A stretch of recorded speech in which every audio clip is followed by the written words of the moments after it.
بسم اللہ الرحمن الرحیم۔ تمام تعریفیں اللہ تعالیٰ کے لیے ہیں جو تمام جہانوں کا رب ہے۔ صلوات محمد صلی اللہ علیہ وآلہ وسلم پہ اور آپ کی پاک آل پہ۔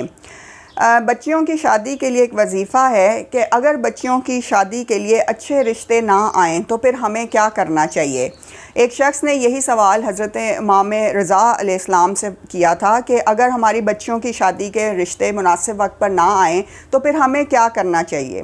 امام علی رضا علیہ السلام نے فرمایا، اے شخص یاد رکھو، اللہ ہر عورت کے لیے زندگی میں کم از کم ایک اچھا رشتہ ضرور بھیجتا ہے، لیکن لڑکی والوں کے غلط فیصلوں کی وجہ سے وہ رشتہ محروم ہو جاتا ہے اور لوگ بہتر سے بہتر کی تلاش میں لگے رہتے ہیں۔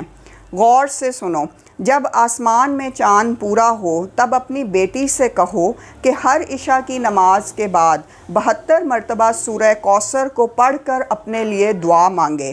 اللہ کے کرم سے 2 سے 3 ماہ میں آنے والے 14ویں کی تاریخ سے پہلے اللہ اس کے لیے ایک اچھا رشتہ ضرور بھیج دے گا۔ بے شک وہ اپنے بندوں کی ہر دعا سنتا ہے۔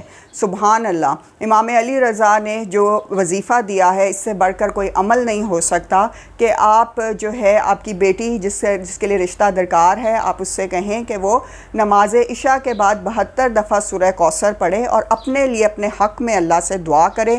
انشاءاللہ بچیوں کے بہترین رشتے آئیں گے اور جلد ہی ان کو بہت اچھا جیون ساتھی بھی مل جائے گا۔ اپنا بہت خیال رکھیں۔ جزاک اللہ۔